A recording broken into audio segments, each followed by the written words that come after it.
Okay, all right, here we are again and again. Bear with me just a moment. I have to get my settings checked to make sure this all is good. I believe it is. Sharing screen then. And as usual, I have to clean up my desktop clutter. And here we go, looking at example 3 now. Okay, so whoops. All right, so we got another line integral to compute here. And now notice this is in 3 dimensions. For one thing, the vector field that's given has 3 coordinates, right? And then you also can see here that just from the way this is written, it's clear that there are 3 variables. Now, I emphasize, note it isn't clear from this, right? That alone, there are no z's in there. So, you know, this business about looking at the algebra and looking at which variables are there and which variables are not there, you can't really rely on that if, you know, at least in the one direction. When the z is there, you know, but when it's not, it doesn't mean anything. Okay, anyway, clearly, 3 coordinates in the vector field. This is in 3 dimensions. And so here we are. And let's clean up from last time here. So we are back in R3 doing vector calculus. We've been asked to compute a line integral. And let's start thinking about what we have. So again, we have a vector field given. Fine. The diagram tells me I should compute the curl of my vector field and see what I get. And so we do that. And here we go. Computing the curl. Let's see the first coordinate, the y partial of that, which is 0, minus the z partial of that, which is 1. Then we have the z partial of that, which is 0, minus the x partial of that, which is 1. And then we have the x partial of that, which is 0, minus the y partial of that, which is 1. So there's our curl. It's not 0. Being as we got not 0 there, that means there is no anti-gradient function. That means the fundamental thermal line integrals is off the table. It's not going to happen. Don't waste your time trying to find an anti-gradient or anything of the sort. Okay. All right. So in fact, I think what I'm going to do here is I'm going to now circle just this, because that's the only, you know, this being a circulation is my only hope for possibly being able to use one of these cool theorems. And this is right out. So I'm just going to cross that fully out. Okay. All right, next, I have a curve given to me. I need to understand this curve. In particular, what I really need to know is there an anti-boundary surface? That's what we really want to know. And now, if there were a way for me to conveniently compute the boundary points of my curve, right, then that would be a way of deciding. So with that in mind, let's look back to here. And, you know, finding the endpoints isn't particularly convenient the way this is written. The way this is written, I'm just given 2 surfaces, and I'm told that my curve is the intersection of those surfaces. It's not given parameterized, so I'm not going to really need to capitalize on that, you know, boundary lifetime theorem business. It doesn't help me. So I'm going to just draw a picture of these surfaces, try to understand what my curve is. So here we are in 3 dimensions, and let's draw this one first. There's a cylinder. That looks like the hard one, so I like to do the hard one first. It's a cylinder. It's centered on the z-axis. Radius is 1. So not that it's particularly hard, but nevertheless, it's harder than this one. This one's just a plane, and the plane kind of cuts through here, you know, kind of somehow. Something like that. The intersection then of these 2 things, my curve being that intersection, is going to be something kind of like that.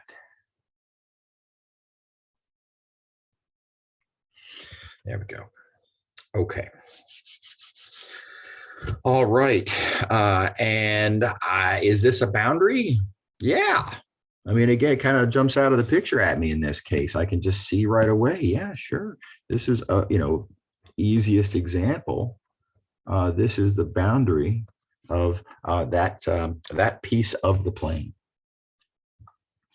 Okay, so back to the diagram, and I didn't even need to do that at all, but yes, there is an anti-boundary surface. That means that yes, I can use Stokes's theorem, and we can proceed. So in order to use it, of course, now I know what my surface is. We're good on the surface. I am going to need to take the vector field that I was given, the vector field whose line integral I want to compute. And I'm going to need to find the curl vector field, because that curl, that curl is going to be the integrand for my flux integral. Oh, good news. We already computed that curl. Right, here it is, the curl right there. So this curl calculation did us a couple of favors. Computing this curl, on the one hand, that's what eliminated the fundamental theorem of line integrals as a possibility. It's also, as we see now, going to be my integrand for my Stokes' theorem calculation. Okay. All right. So I need to compute then, let's see here. So I'm going to call this surface S. I need to compute the flux through S of the curl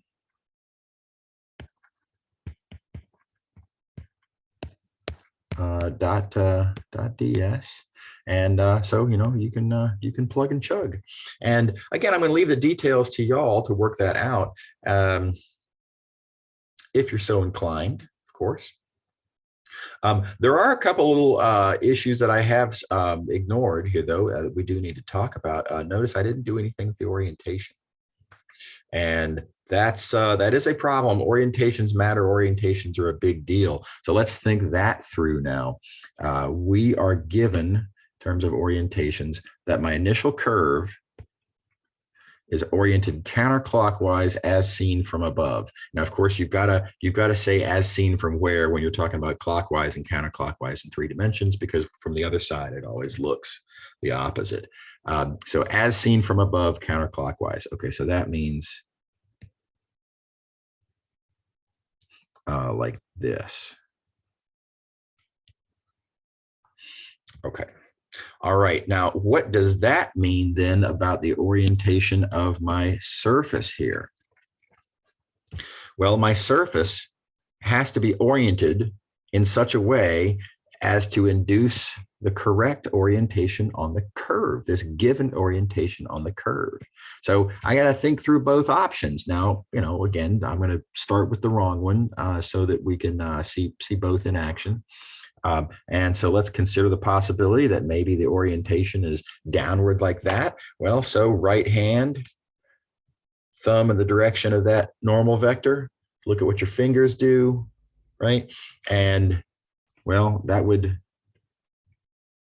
have me going around that way, and that's just wrong. That's not the correct orientation. So of course, then I try the other. Try the upward orientation, and again, right hand, thumb in the direction of the proposed orientation normal. Look at the fingers. How does that make a swirl? And the swirl is the correct direction. And so there you go. That's the correct orientation on my new surface that I've made up. So this here is oriented upward. Okay. All right. So how do we compute this flux? Now, there's a couple of things to say about that. The direct way to do it would be to kind of forget about we don't need, well, I guess it's harmless. I'll leave it there. But we don't really need these surfaces immediately. We're not really doing anything with these surfaces other than how they help us understand the yellow surface. the new surface S. So parameterize and plug and chug, right? And what I know about S is, let's see here, well, S is part of my blue surface. Let me do it like this. It's part of that blue surface. I can solve for Z. Therefore, viewing it as a graph, I can therefore use the graph parameterization.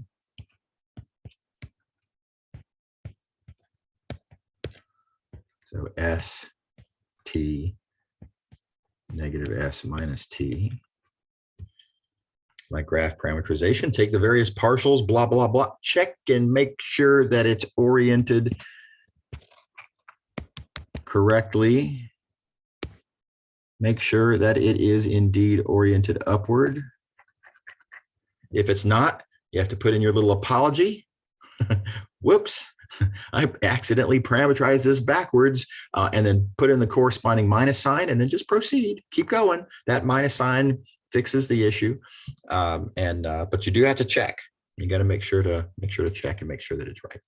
In this case, it's going to be right. Okay.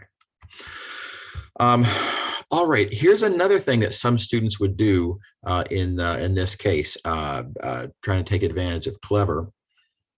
And it's a noble effort, and I support clever, right? But only when it actually works.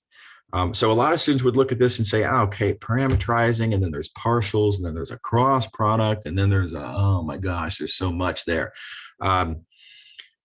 Hey, check it out. I can bypass all of this by just noticing that my normal vector, right, that normal vector, I mean, I can look at the equation of the plane. From the equation of the plane here, doesn't it immediately follow that n equals, and I want to keep this a question mark, 1, 1, 1. Right? Isn't that nice? So it seems. You can probably tell from my tone of voice that this is this is not right. Danger, right? But it's tempting, right? You see the allure of oh, it's the equation of a plane. I know the normal vector. Okay. No, you cannot do this. When you're using this capital N thing here, right? When you're going to rewrite your flux integral as an integral of curl dot capital N ds dt, when you're going to do that, the point is this has to be the parameterized normal vector. This has to come from the parameterization through which you are pulling back, because its magnitude is the stretching factor. And without knowing that stretching factor, you can't do the pullback. So you have to know it's not good enough to just have any old normal vector. You have to have the unique capital N normal vector that comes from the parameterization. And that's not what happened here, right? This did not come from any parameterization. And really then, I shouldn't call it in the first place. This capital N, the N that's going to be used in doing actual parameterization pullbacks, should only come from the parameterization, because it has to. Otherwise, your stretching factor is all wrong. Okay, so heads up about that. Now, here's another little coincidence. It turns out that if you were to do the wrong thing here, if you were to, let me get rid of my, oh gosh, where's that? Here we go. If you were to just write down this, which I emphasize is wrong, but if you were to just write that down, numerically it's correct. And that will happen surprisingly often, but that does not make this okay. The reasoning, again, I cannot emphasize this enough. You've heard me say it a million times. And the only reason I won't say you'll hear me say it a million more is because the semester is approaching the close. But this course And the exams and the grading of the exams is not about the answers, it's about the reasoning, right? And so this reasoning is just as wrong as reasoning, getting numerically the correct answer as it is getting numerically the incorrect answer. The reasoning is equally bad. Anyway, don't step on that landmine. It's a dangerous landmine to make an inappropriate, an invalid argument, seemingly easy. And again, you see daylight at the end of the tunnel. And you're like, oh my God, look how easy I can find myself a normal vector. If you do that, you cannot use that as the parameterized normal, which is what we're going to do with it here. Okay. All right, now let me show you another tempting approach, and this one's not wrong, it's just not useful. So the next tempting thing to try to do would be to say, okay, well, look, I can't call this my parameterized normal vector, but I'm going to call it m because I want to reserve little n for being the unit normal. And this I can still say is 1, 1, 1. That's totally fine. That is normal to the plane after all. That's fine. And then I can make that a unit vector by dividing by the square root of 3. Now we've got a unit normal vector. And then I can say, and this is totally fine, that I've got curl dot little n ds. This is perfectly legal. No problem. And having computed our curl already, let's see here. Yeah, computed the curl already there. Yeah, sure. Here's the problem there. The problem here is that it remains. I'm going to need to know what this ds differential is on the end. And how do I compute the ds area differential? Well, by parameterizing, right? So the whole point, in some sense, of trying to write down your unit normal, the whole point of that was to avoid parameterizing in the first place, parameterizing and having to find capital N. I'm trying to avoid that. Well, in this case, in our attempt to avoid it, well, we didn't avoid it. We still need to parameterize and find that capital N so we can find our ds. So this approach doesn't really buy you anything. Arguably, all it does is expose you to the possibility of arithmetic errors or other forms of little oopses. So this isn't wrong, but I wouldn't advise it. I don't think it's a good choice. Okay. All right. Now, in this case, it's not a good choice. Now, if it had turned out, imagine, for example, that my surface was more recognizable.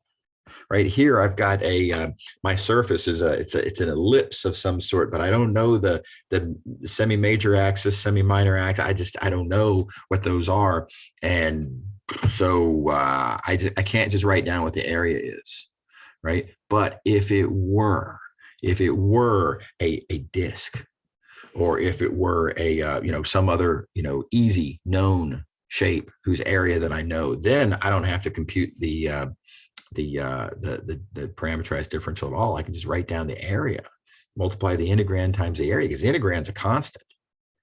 When you have a constant integrand, factors right out, multiply by the area.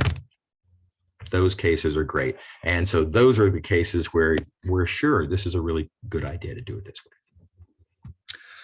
Okay. So there's a lot going on with this example. It's a lot to say about the different possible approaches that you could take and that you can't take. And there we go. Okay, so let's move on to the next one. This next one looks pretty similar.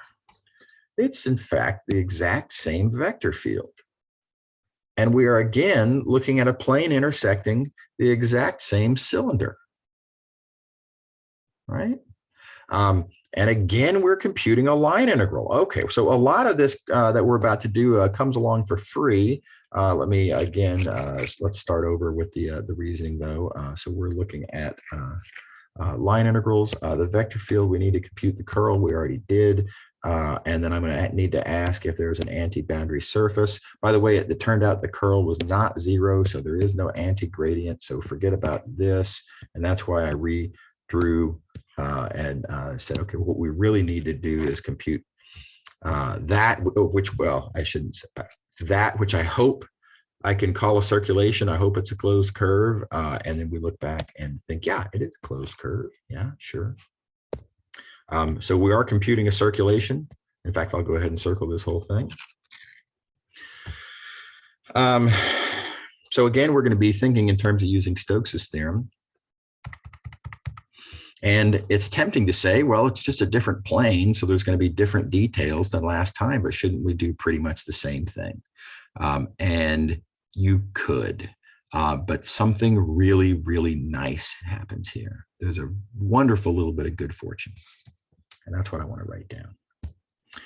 Okay, so we've got a line integral around a curve that is a boundary of a surface of f dot dx. And we're going to invoke Stokes' theorem and say, well, therefore, that's the flux through that surface of the curl dot ds vector. And sure, you could take this, parameterize, replace the ds vector with capital N ds dt. That would be the sort of the right down the pipe standard way to do it.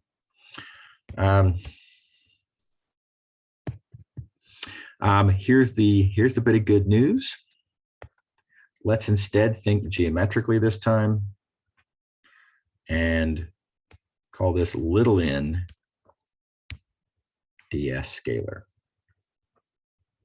And the reason relates to what the curl is. The curl, again, we've already computed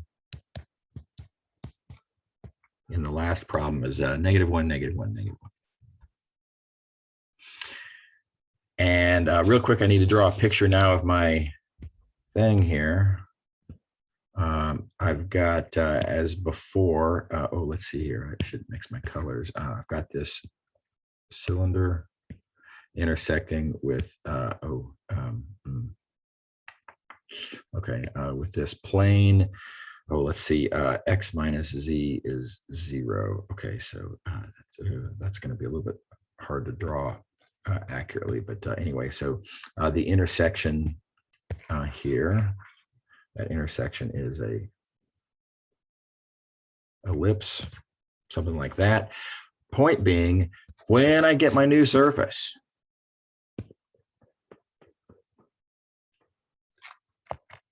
this new surface, and I want to understand its normal vector, right? I want to understand, let's think in terms of its unit, color choices, I'll use red. Its unit normal vector. It is, of course, the unit normal vector for the plane that I was given in the first place, which I can see right there. And I can immediately write down 1, 0, -1. Okay, there's the issue with the orientation, so I'm not sure. I'm going to put a plus minus out here just because I don't know yet. And yeah, I have to normalize it, so I have to divide by the square root of 2. But it's going to look something like that. And so notice then, when I do this dot product, when I dot the curl with my normal vector, dot product 0, independent of the plus or minus, right? And so whether the orientation is this way or that way, in this case, doesn't matter. The answer is just 0. So, you know, look, this is something to try to anticipate, right? I mean, there's a lot I had to write down to get to this happy conclusion, but you can kind of sort of see these things coming as soon as you write that down. you can think, okay, I'm going to need to know that normal vector, my normal vector. Well, there's a lot to say about the normal vector, but you do know it's parallel to what you can immediately observe there. And then just kind of look and see if the numbers work out, if it's, 0 or not 0. Because if it's 0, nothing else matters. And that's sweet. Okay. All right, so that's the end of this example. It does occur to me one last thing. I am going to go back to example 3 here and say one last thing about it. There's a big mess on the page here. But let me do this and write down that what we agreed on this question was that the best way to answer this question would be to compute the line integral by way of a flux integral of curl dot capital N ds dt. Namely, you'd parameterize and pull back through the parameterization. Okay, so this is the best approach that we discussed, and it might even be the best way to solve the problem. But I forgot to mention previously, and I think this is worth mentioning. There is a third option, third, fourth, fifth. Anyway, there is yet another option, and very often it's not the best. But you could just take the original question, forget about all the fancy theorems, and just parameterize the curve. View this as forget about all boundary theorems and accumulations and all the fancy stuff. Just parameterize the curve. You're given a curve, parameterize it. The vector field's not bad. It would not be a bad approach at all. So in particular, let's talk about how to do those details. And because this is getting out of hand as a mess, I am going to go ahead and just delete all this stuff. It's already been recorded. You can go back and find that stuff in the recording where we were talking about that question. Our picture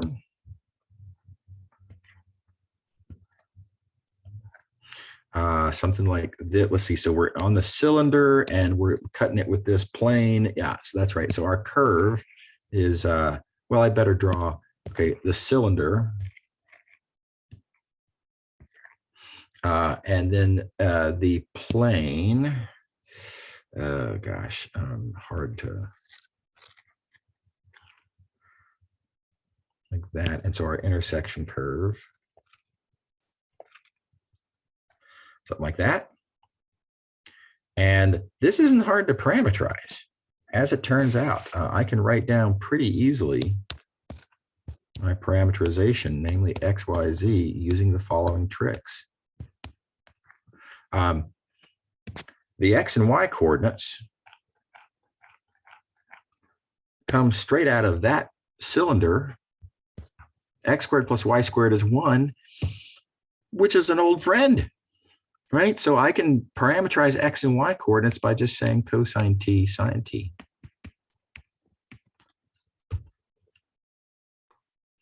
The Z coordinate, I can notice right there, in order to make sure that I stay on the plane, which of course I must, Z is apparently going to have to be negative X minus Y. And so I can just say minus cosine T minus sine T. And there you go. Whoops. That is a parameterization then of my curve. I haven't thought about the orientations, but the point is, actually, I think that is correct, orientation-wise, but not that hard to parameterize. And that means that when you plug in, and keep in mind, when you this is my X. Here, let me. Oh, missed again. Let me try that one more time. That X there in the vector field is just cosine T. It's not bad. And the Y is sine T, and okay, Z is, maybe not my favorite little bit of algebra that I've ever seen, but it's not that bad, right? So you have a kind of not that bad vector field, and we've got a parameterization. You can take the derivative and you're going to get a couple of trig integrals. So maybe this approach might be just as good as using Stokes' theorem. So, don't feel like you're obligated to use fancy theorems just because they exist, right? You're welcome to look for the reasonable opportunities when they turn out reasonably to do them like this. Because it works out reasonably. And just for comparison, though, let's point out if you were to just plug and chug on this one, not reasonable. This is going to be brutal, right? This is not tractable, and that is not a reasonable approach for a question like this one. But it's just fine here. Okay. All right. So that's examples 3 and 4. I'm going to stop the recording. Again, we'll do examples 5 and 6 in the next recording. Okay. See you in a second.